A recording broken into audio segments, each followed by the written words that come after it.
Ở video trước, chúng ta đã nói về Spinosaurus, kẻ đã đạp đổ vị trí số 1 của T-Rex để lên ngôi loài động vật ăn thịt lớn nhất từng tồn tại trên hành tinh này như thế nào. Hôm nay, câu chuyện của chúng ta tiếp tục lại là về loài khủng long. Và loài khủng long này cũng là một trong những chủng loài khiến siêu sao T-Rex của chúng ta cũng phải khá là dè chừng. Nếu lúc trước khi nói về nó, mình chắc chắn rằng sẽ có nhiều bạn chả biết nó là con gì đâu. Nhưng sau loạt phim Jurassic World, anh chàng này đã có khá nhiều fan cứng rồi đấy. Vâng, chúng ta đang nói đến Mosasaurus. Anh chàng to xác có thể nhẹ nhàng sơi tái một con cá mập trắng chỉ để xỉa răng, hoặc có thể lôi tên phản diện Indominus Rex xuống nước một cách khá là nhẹ nhàng. Chào mừng các bạn đến với SDU Discovery, đến với câu chuyện về loài khủng long Mosasaurus.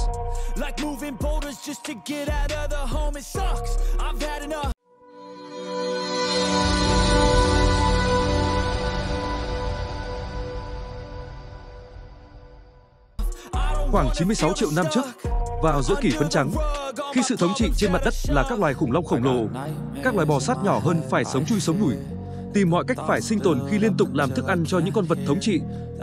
Tổ tiên của loài Mosasaurus là một trong số đó. Không còn nơi nào để sinh sống, bọn chúng bắt buộc phải di cư xuống biển, tìm môi trường mới để sinh tồn. Chính quyết định lịch sử đã giúp loài này loài rẽ sang một trang mới, biến Mosasaurus thành chủng loài thống trị đại dương trong một khoảng thời gian kéo dài đến kết thúc kỷ phấn trắng, khoảng 65 triệu năm trước. Chỉ trong vòng 3 triệu năm, tổ tiên của chúng tiến hóa thành Dilophosaurus. Mặc dù kích thước vẫn rất bé nhưng chân đã có màng và thích nghi hoàn toàn với môi trường nước.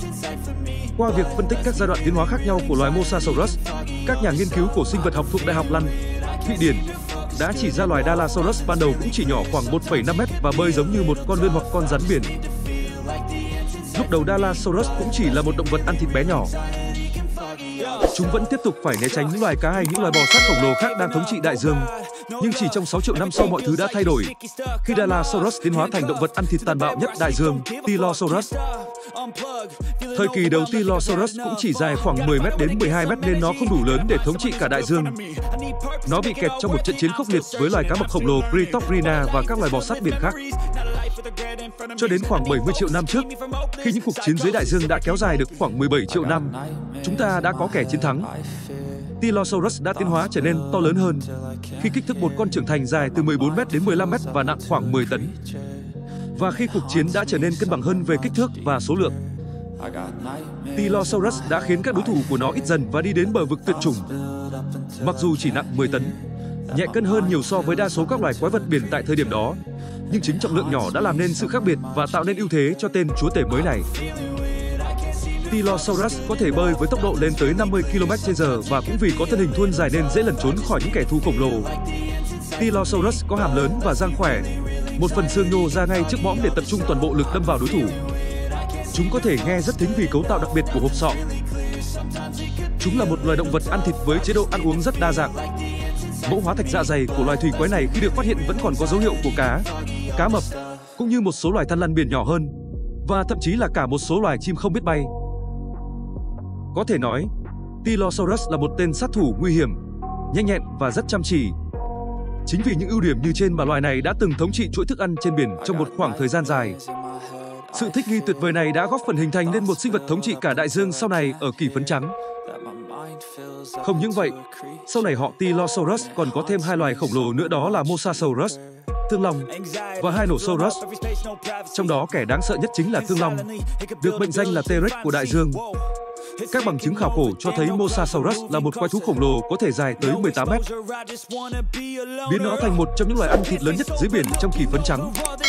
Đầu của loài này trông khá giống đầu của cá sấu, với hàng trăm chiếc răng sắc nhọn. Chính vì thế lực cắn của chúng vô cùng khủng khiếp, có thể tiêu diệt được cả những kẻ thù được bảo vệ kỹ lưỡng nhất. Nếu như Tyrannosaurus chỉ dài khoảng 15 m và nặng 10 tấn thì Mosasaurus dài tới 18 m và nặng gấp đôi tổ tiên của chúng. Tốc độ của chúng có thể thua kém đôi chút với Tyrannosaurus nhưng sức mạnh thì tuyệt đối vượt trội. Hộp sọ của Mosasaurus không có chòm xương cứng ngay trước mũi giống như Tyrannosaurus. Đổi lại nó được cấu tạo chắc chắn hơn. Hàm dưới của Mosasaurus được kết nối chặt chẽ với lại hộp sọ, và hộp sọ cũng rộng hơn. Điều này giúp chúng có lực cắn mạnh hơn nhiều lần so với Tyrannosaurus. Thương Long sinh ra là một cỗ máy chiến đấu với các đối thủ tầm cỡ, với vũ khí là hàm răng sắc nhọn, tốc độ, sự nhanh nhẹn và sức mạnh. Mosasaurus lúc này là nỗi kinh hoàng đối với bất kỳ con vật nào biết bơi hay không bay bị rơi xuống nước. Nó đã chặn đứng vô số chuỗi thức ăn và trở thành một trong số những kẻ bá đạo nhất dưới đại dương. Cho đến thời điểm này, không còn là sinh vật nhỏ bé, không cần trốn tránh các sinh vật ăn thịt khác như tổ tiên trên cạn của chúng. Mosasaurus phát triển rộng ra khắp cả thế giới. Ở hầu như bất cứ nơi nào cũng có hóa thạch của Mosasaurus. Thương lòng đã chính thức thống trị thế giới. Chúng là nỗi khiếp sợ của bất cứ sinh vật biển nào. Sức mạnh và sự nhanh nhẹn của chúng giúp chúng thống trị thế giới mà không có kẻ thù trên trái đất nào có thể ngăn chặn. Cho đến thời điểm kết thúc kỷ phấn trắng, Mosasaurus thực sự là một tên bạo chúa bá đạo nhất, thống trị khắp cả các đại dương mênh mông mà trái đất từng có được. Không biết sau khi xem hết video này, có ai trở thành fan của Mosasaurus hay không? Riêng bản thân mình thật sự ấn tượng sâu sắc với màn thể hiện của nó trong 3 phần phim vừa qua. Dù chỉ xuất hiện rất ít nhưng thực sự quá kích thích và hoành tráng. Hy vọng các nhà làm phim Jurassic World sẽ tiếp tục phát triển thương hiệu này và phần tiếp theo sẽ đưa tên bạo chúa dưới biển này lên màn ảnh nhỏ với vai trò to lớn hơn. Xin cảm ơn các bạn đã theo dõi video này cùng SDU Discovery. Xin chào và hẹn gặp lại.